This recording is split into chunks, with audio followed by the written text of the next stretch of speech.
So what's good, TMG fam? It's your boy L, and I'm back with another reaction. How y'all feel? Welcome back to the channel. Salute. So, next up, solved or unsolved case, blacklister. What do we got? We don't even got a name in this one. All the title says is, what this man did will haunt you. That's it. And then it gives us mature audiences only. Okay, that's enough for me. That's all I need. I'm already intrigued. You got me. So it's Mr. Ballin anyway. I mean, it's Mr. Ballin. We have to watch. You gotta watch Mr. Ballin. He's the best right now. I salute him. You know what I mean? I'm never afraid of giving another person their props. Mr. Ballin definitely deserves his props. All right. So we're gonna check this video out. If you're new to the channel, man, hit the subscribe button. Join the fam. And one more. Haters. Moment of silence for the haters. That's enough. Now run the likes up. Make sure y'all hit that like button. Let's go. Today's story is brutal. If you get to the end, it's the kind of story that's going to leave a mark on you. So viewer discretion is advised. But before we get into today's story, if you're a fan, ladies, break out the Kleenex. The strange, dark, and mysterious delivered in story format, then you come to the right place because that's all we do, and we upload 3 or 4 times every week. So if that's of interest to you, please tell the like button to go ahead and just stay in the store, pay for the groceries. You're just going to go outside, get the car, and pull it around, but instead just get in your car and leave. Also, please subscribe to our channel and turn on all notifications so you don't miss any of our weekly uploads. All right, let's get into today's story.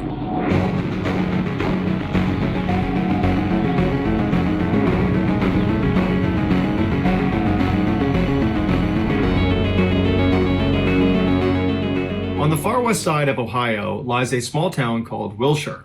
In 1989, there were less than 600 people that called this place their home, and virtually all of them were middle-class Americans. Most of them were farmers or factory workers, or they worked in one of the very few small businesses in town. While Wilshire was certainly not the most exciting place to live, it did have a reputation for being a nice place to raise a family. It was a tight community of people that looked out for one another. One family that was part of the Wilshire community in 1989 was the Rogers family. They consisted of the parents, Hal and John. Joan went by Joe, and they were both 36 years old, and they had 2 daughters, Michelle, who was 17, and Christy, who was 14. Hal and Joe had met in high school. Joe was very outgoing and popular, and Hal was reserved and quiet. But despite their extreme differences, they actually complemented each other very nicely, and they seemed to bring out the best in the other. By their senior year, Joe had become pregnant with Michelle, and so after graduation, the teen couple got married and they moved into a dairy farm to start their life together. And a few years after that, Christy was born and their family was complete. Over the years, Hal and Joe worked extremely hard on their farm, but it just wasn't enough to pay the bills. So to make ends meet, Joe had to get a second job working nights at a factory where she drove a forklift and worked the assembly line. While life was certainly not very easy for the Rogers family, they always found a way to stay positive and upbeat. The girls were very popular in school and made friends easily, and when they were home, they were always goofing around with the farm animals that they loved. As for the parents, they always carved out time every week where just the 2 of them could sneak off and get breakfast or dinner together. But their simple, happy way of life would be shattered later that year when it was discovered that Hal's brother, John, who actually lived with them in a trailer on their farm property, had secretly been assaulting Michelle for the past 3 years. What? Michelle hadn't told anyone because John had threatened to kill her, but when inappropriate pictures of her turned up inside of his trailer, his horrible secret was out. John went to jail for a very long time, but the damage he left behind was unbelievable. Michelle couldn't even talk about what happened to her. Meanwhile, Hal, her father, was just beside himself. He could not believe that right under his nose, someone was harming his daughter, and that it was his own brother. Fam. I call y'all fam. I have family. But my brother messing with my daughter,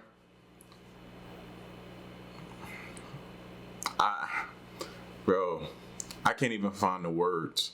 Y'all know that's not like me. Yeah, I can't even find the words to describe the rage I would be in.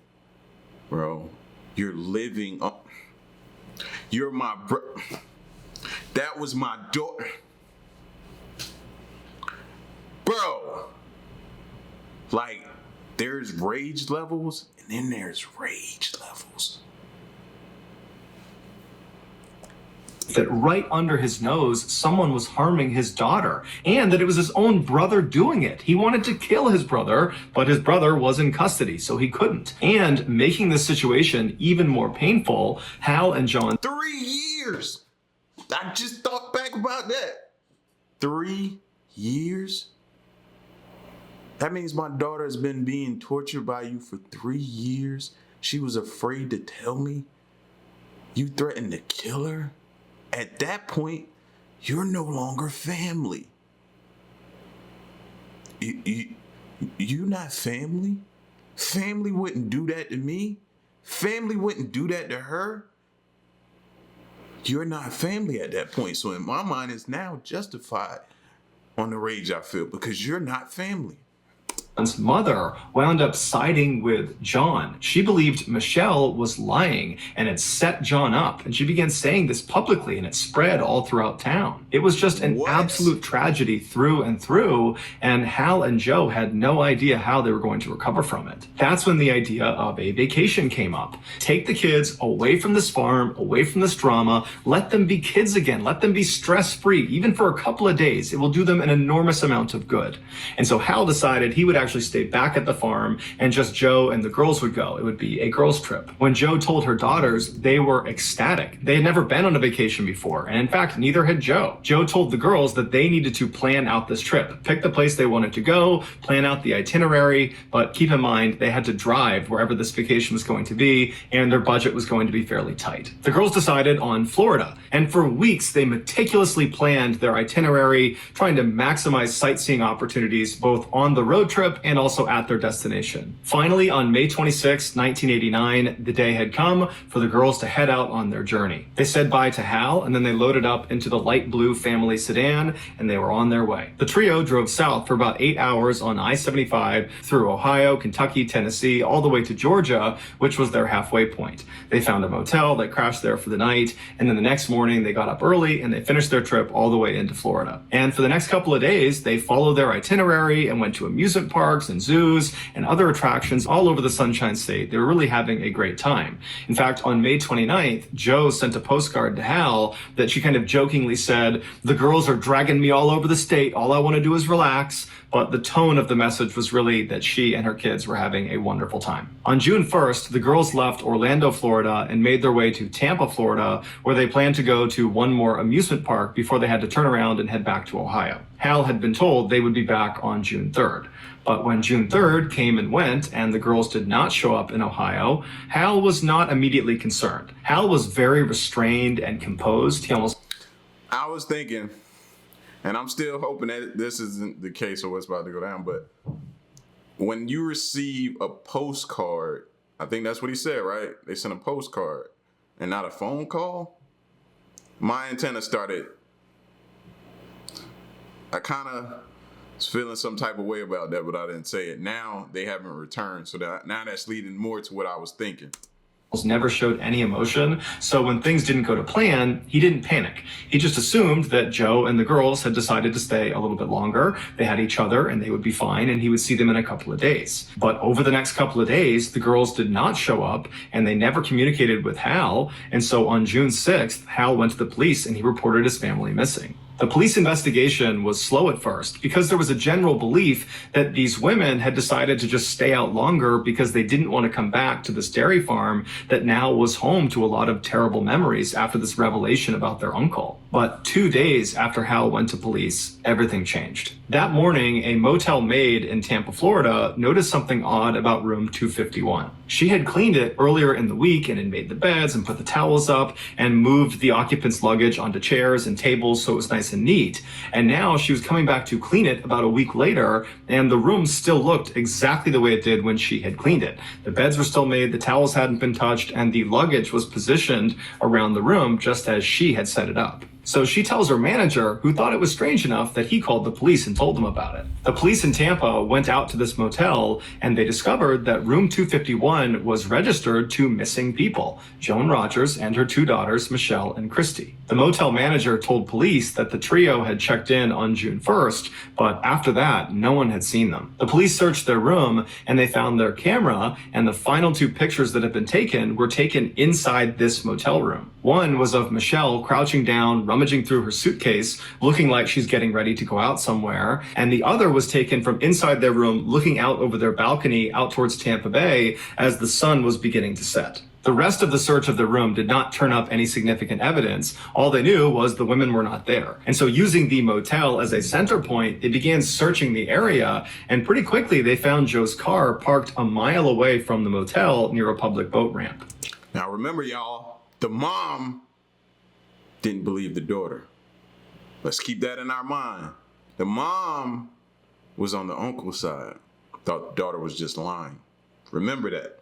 Joe and her daughters were nowhere to be found, and initially there was nothing inside or outside the car to indicate where they might have gone. But upon closer inspection, they found two brochures sitting on the floor of the car, and on each of them was some handwriting. The first brochure had a note that was clearly written by Joe, and it was directions to the boat ramp where the car was parked. On the other brochure, the other note, the handwriting was not Joe's or her daughter's. It was some other person's handwriting, and that one was directions to the motel where Joe and her daughters were staying. The police had no idea who wrote the second note, so they started by focusing on Joe's note, the directions to this boat ramp. Specifically, they were looking at the last couple of words in her note where she wrote blue with white. And investigators assumed what this meant was when she got to this boat ramp using these directions, she needed to look out for something that was blue and white. And what would be blue and white at a boat ramp? Boats. And that's when the police made a terrible connection. 4 days earlier, the Coast Guard had made a discovery out in the bay about 25 miles away from where Joe's car had been found. At the time, no one was connecting this discovery to the three missing women from Ohio because no one in Tampa knew about the three missing women from Ohio.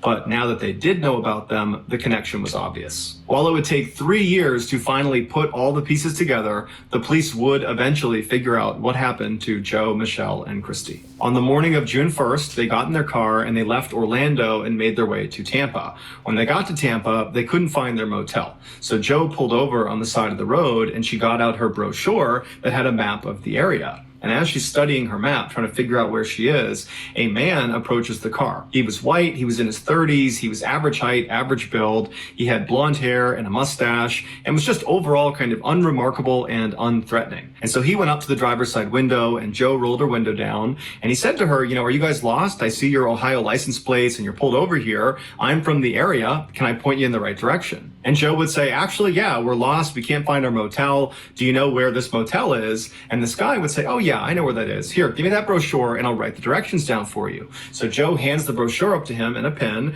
and he writes down directions to the motel they're staying in. And then after he gives it back to her, Joe thanks him and he says, hey, would you guys want to come out on my boat tonight and watch the sunset out on the water? It's beautiful. And Joe and her daughters thought, what? This guy's friendly. He's helpful. He seems pretty nice. This is not a YOLO moment.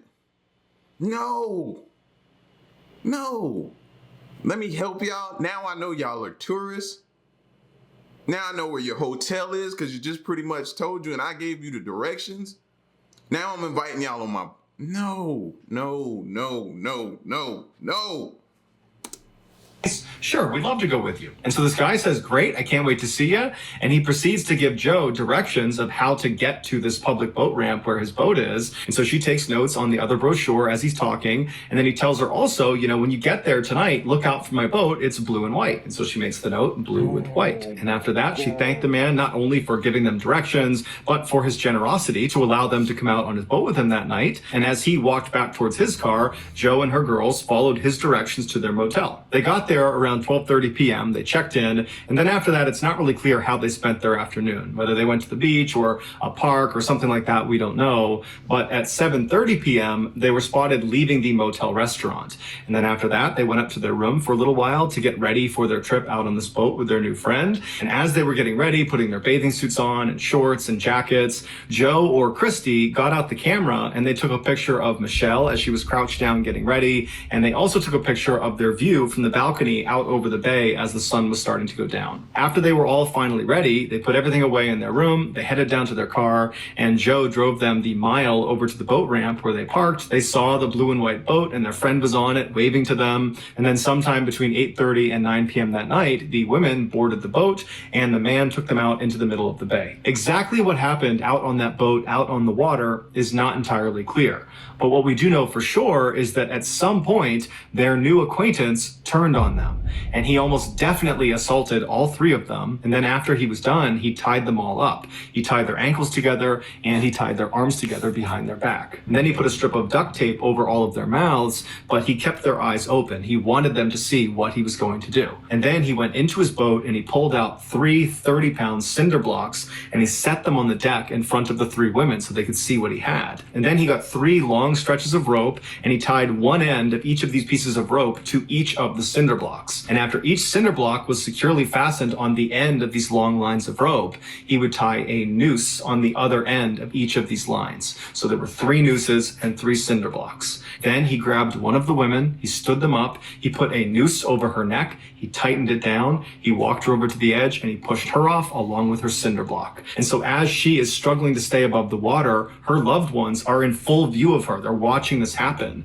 And then at some point she sunk below the water and didn't come up again. At that point, the man grabbed another woman, stood her up, put a noose on her neck, tightened it, and then brought her to the edge, pushed her in the water along with her cinder block. And just like before, the last woman on board the ship had to watch as her loved one struggled and eventually sunk below the surface. And then at that point, the man grabbed the last woman, he stood her up, put a noose on her neck, tightened it, and then pushed her off the edge along with the cinder block. And at some point, she too sunk below the surface and did not come up again. And at this point, the man just turned around and drove back to shore like nothing had ever happened. On June 4th, so 3 days after the 3 women were killed. Yo, imagine that's, bro, sick people, sickos in this world. Now look at what the dad, I can imagine that dad. He just had to deal with his brother doing this to his daughter, going through that. Then he sent him away to kind of get away from this for a minute, for them not to come back and for them to be done. Like, I would be a wreck, bro. I would be talk about go crazy. Like, if you know anything, your kids are your world, your family's your world. And to have that taken from you in that inhumane way by this sicko, they'd have to lock me up in an insane asylum or something.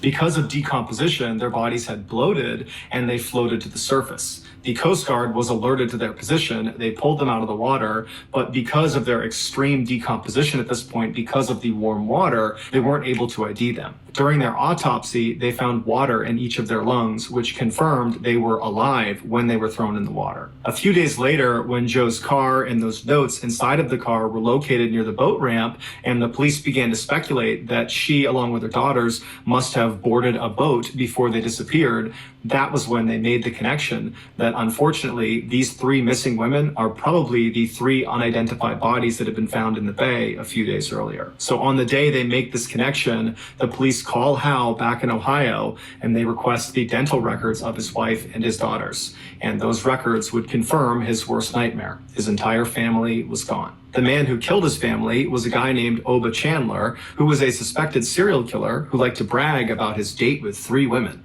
In 1994, he was found guilty of murdering all 3 of the Rogers women, but he never took responsibility, nor did he show any remorse. For nearly 2 decades, Oba sat on death row, and not once did he get a visit from a friend or a family member. Nobody wanted to see this guy. And then finally, a little after 4 p.m. on November 17th, 2011, so roughly 22 years after Oba had murdered the Rogers women, he was led into the execution chamber inside of Florida State Prison. After he was strapped down to the gurney, a curtain was slid aside so the witnesses of the execution could see him. And then at 4:08 p.m., Hal Rogers watched calmly from the front row as the man who ruined his life, Oba Chandler, was put to death by lethal injection. So that's going to do it, guys. If you found the secret in today's video,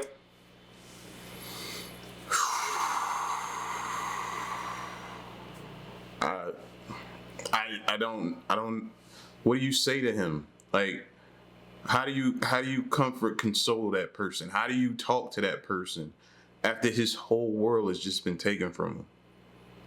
Like, how? It's nothing you can say. It's nothing you can do. They didn't deserve that. Two hardworking people on a farm got it out the mud. Didn't take the easy route. He married his high school sweetheart and worked hard. Like, that's crazy. That's crazy, man. I wouldn't wish that on my worst enemy. What do you mean? Listen, man, that was a rough one. I cannot lie to you. And then you talking about, dads have bonds with their sons, and they have real good bonds with their daughters as well. Imagine how that affected them. Y'all get at me in the comment section, man. This one was rough. Mr. Ballin is the best. This was rough. Y'all get at me. Let me know what you thought of this, and stick around and stay tuned, man. Until the next reaction, I'm gone. Peace.